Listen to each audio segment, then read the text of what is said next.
അത് മാത്രമല്ല നിൻ്റെ അടുത്ത് ഇവിടെ വരരുതെന്നല്ലേ പറഞ്ഞത്, ഇത് 3ആയിട്ട് ആണെങ്കിൽ എടുക്കാം, ബിറ്റായിട്ട്. അങ്ങനെ ഒരുപാട് ടെക്നോളജി അഡ്വാൻസ്ഡ് ആയിപ്പോയി.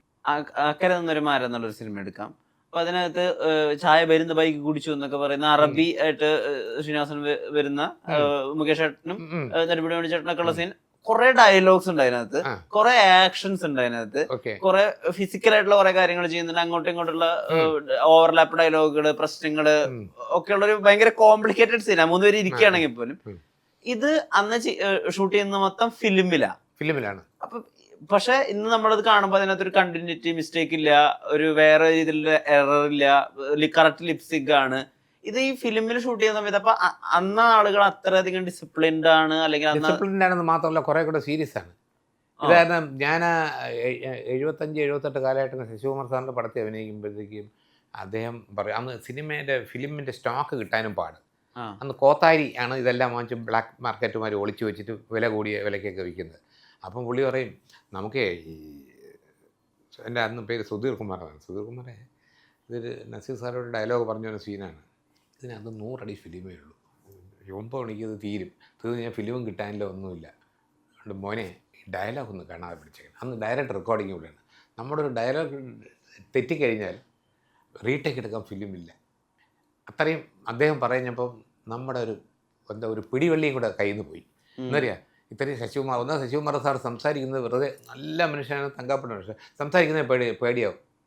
ശരിയായിട്ട് ചെയ്താ നമ്മൾ ചെയ്യാൻ സാറെന്ന് പറഞ്ഞു.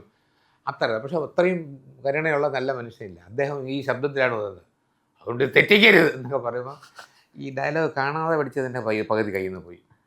ഞാൻ സാർ എടുക്കാം സാർ, നമ്മളകത്തുനിന്ന് ദൈവത്തിനൊക്കെ പ്രതിമ ശരിയാവണേ എന്ന്. ഇപ്പം അങ്ങനെയല്ലല്ലോ, ഡയലോഗ് തെറ്റിയ കാണില്ല, പിന്നെ അതൊന്ന് എത്ര ടേക്കോർ എടുക്കുക, ഒരു ചിലവുമില്ല, ഒരു നഷ്ടമില്ല. ആ ഒരു ആറ്റിറ്റ്യൂഡ് ഡിഫറൻസ് വന്നു. അന്ന് ഇതിൻ്റെ നമുക്ക് ഭയങ്കര ഭയഭക്തിയോടുകൂടി ഒരു ഷോട്ട് പോലും വേസ്റ്റ് ആകരുത്. പിന്നെ ഒരു ഷോട്ട് കഴിഞ്ഞാൽ എല്ലാവരും ഒന്നിച്ച് വന്നിരുന്ന് തമാശകളും പറഞ്ഞ് സൊറ പറഞ്ഞ് അങ്ങനെയൊക്കെ ഇരിക്കും. ഇപ്പം അങ്ങനെയല്ല, ഒരു ഷോട്ട് കട്ട് പറഞ്ഞാൽ 9 വേണ്ടി 9 അവരവരുടെ കാരോനിൽ പോയി, എല്ലാവരും അവരുടേതായ ലോകങ്ങളിലേക്ക് പോകും. നമ്മളങ്ങനെയല്ല, ഒറ്റക്കെട്ടായിരുന്നു ഡബ്ബിങ്ങിന്. ഒരാൾ ഡബ്ബ് ചെയ്യുമ്പോഴത്തേക്കും ബാക്കി നമ്മളൊക്കെ ചിത്രാഞ്ജലിയിൽ ദീന്തരിടവും ഒക്കെ എന്ന് പറയുമ്പോൾ എൻ്റെത് വരട്ടെ, ഞാൻ കിടന്ന് സ്റ്റുഡിയോ വെളിയില്ല കാർപ്പറ്റിൽ കിടന്ന് ഉറങ്ങും എല്ലാവരും അങ്ങനെയൊക്കെ. ഇപ്പോൾ ഒരുപാട് നമുക്ക് അങ്ങ് അഡ്വാൻസ് ആയിട്ട്, ഇപ്പം നമ്മൾ പോയില്ലെങ്കിൽ തന്നെ വേറൊരാളിനെ വെച്ച് നമ്മുടെ മുഖമാക്കിയൊക്കെ അങ്ങനെ ചെയ്യാനും ഒക്കെ ആർട്ടിഫിഷ്യൽ ഇതെല്ലാം കാര്യങ്ങൾ നടക്കുന്നു ഇവിടെ. ഈ മക്കളോട് ഇപ്പോഴും അഭിമാന പുരസ്കാരമാണോ പറയാറ്? പ്രിയദർശൻ അക്ഷയ് കുമാറിനെയും മോഹൻലാലിനെയും വെച്ച് മാത്രമല്ല എന്നെ നായകനാക്കിയിട്ട് ഒരു സിനിമ ചെയ്തിട്ടുണ്ട്, അതിൻ്റെ പേരാണ് ദീന്തരികിടതം എന്നുള്ളത്. ഞാൻ പറഞ്ഞു അങ്ങനെയല്ല, ഞാൻ ഈ പ്രിയദർശൻ്റെ സ്റ്റുഡിയോയിൽ പോയപ്പോൾ അവിടെ ഇങ്ങനെ പേര് കൊത്തി വെച്ചിട്ടുണ്ട്.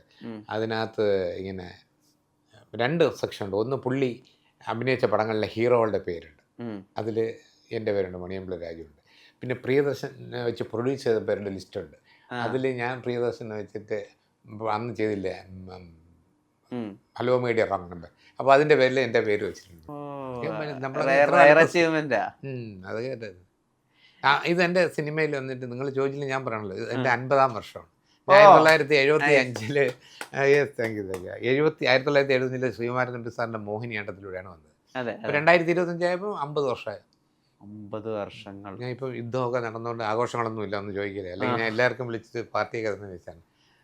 അപ്പം അതിർത്തിയിൽ ഇങ്ങനെയൊക്കെ പ്രശ്നങ്ങളൊക്കെ വന്നതല്ലേ, അപ്പം നമ്മൾ ആഘോഷമൊന്നും പാടില്ല. ഇപ്പോൾ പിന്നെ സന്തോഷമായി, നമ്മളെല്ലാം ഒത്തുതീർപ്പായി റെഡിയായില്ല. സ്ഥിരം കലാഭമണി ഭാവങ്ങളൊന്നും ഇല്ലാത്തൊരു പടം കൂടി അത്. എന്നാലും നമുക്ക് ഭയങ്കര പേടിയുണ്ട്. നടേശൻ മലയാളി ആ വർഷത്തെ സ്റ്റേറ്റ് അവാർഡാണ്, ബെസ്റ്റ് വില്ലൻ അവാർഡ് കിട്ടിയ റോളാണ്. അദ്ദേഹത്തെ അങ്ങനെ ചെയ്യാം. സ്ഥിരം കലാഭമണി അദ്ദേഹം വില്ലനായിട്ട് ചെയ്യുന്ന മറ്റു സിനിമകൾ നമ്മൾ കണ്ടിട്ടുണ്ടല്ലോ, പക്ഷെ അതൊന്നും അല്ലാതെയും വില്ലത്തരം ചെയ്യാം, വേറൊരു രീതിയിൽ കലാഭമണി അവതരിപ്പിക്കാം. ഞാൻ അതിനേക്കാളും സംബന്ധിച്ച് വേറൊരു വേഷം വന്നപ്പോൾ ഞാൻ മണിയാണ് ആപ്റ്റ് എന്ന് പറഞ്ഞാൽ ഞാൻ കാസ്റ്റ് ചെയ്തതാണ്. സന്തോഷിൻ്റെ അടുത്ത് പറഞ്ഞത് 2 കാസ്റ്റിങ്ങാണ്.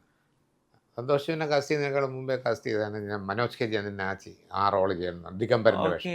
അതുപോലെ അതിനകത്ത് ബ്ലൈൻഡായിട്ട് കലാഭമണി ചെയ്ത് വേറൊരു വലിയ സംഭവം മണി ചെയ്തിട്ടുണ്ട്. ഈ പടത്തിന് best actor, best villain actor ആയിട്ടും അവാർഡ് കിട്ടി. ഇതിനകത്ത് മറ്റ് ഒരു കാര്യം എന്ന് വെച്ചാൽ അതിന് ശേഷം ഇതുവരെ വന്നിട്ടില്ല, ഈ കൊച്ചിൻ കാർണിവൽ ഷൂട്ട് ചെയ്യുക. അതിനുശേഷം പിന്നെ അത് RDXലാണ് അതുപോലെ ഒരു സംഭവം വരുന്നത്. പക്ഷെ RDXൽ ഇത്രയും വലിയ ഗ്രാൻഡൂർ ഇല്ല, കുറേ ആളുകൾ, അത്രയും വലിയ പപ്പാനിയുടെ അകത്ത് ക്ലൈമാക്സ്, അത് അത് എത്രമാത്രം അന്ന് പൈസ ചെലവ് വന്നിട്ടുണ്ട്, എത്രമാത്രം കോംപ്ലിക്കേറ്റഡ് ആയിരുന്നു ഷൂട്ടിങ്? അതിൻ്റെ ആർട്ട് ഡയറക്ടർ സുനിൽ ജീവിച്ചിരിപ്പില്ല, അദ്ദേഹം മരിച്ചു 2 വർഷം. അദ്ദേഹം തന്നെയാണ് അനന്തപദ്രത്തിൻ്റെ ആർട്ട് ഡയറക്ടർ. അതിന് സ്റ്റേറ്റ് അവാർഡായിരുന്നു ബെസ്റ്റ് ആർട്ട് ഡയറക്ടർ. അപ്പോൾ ഇതും പുള്ളിയെ തന്നെ ഏൽപ്പിച്ചു.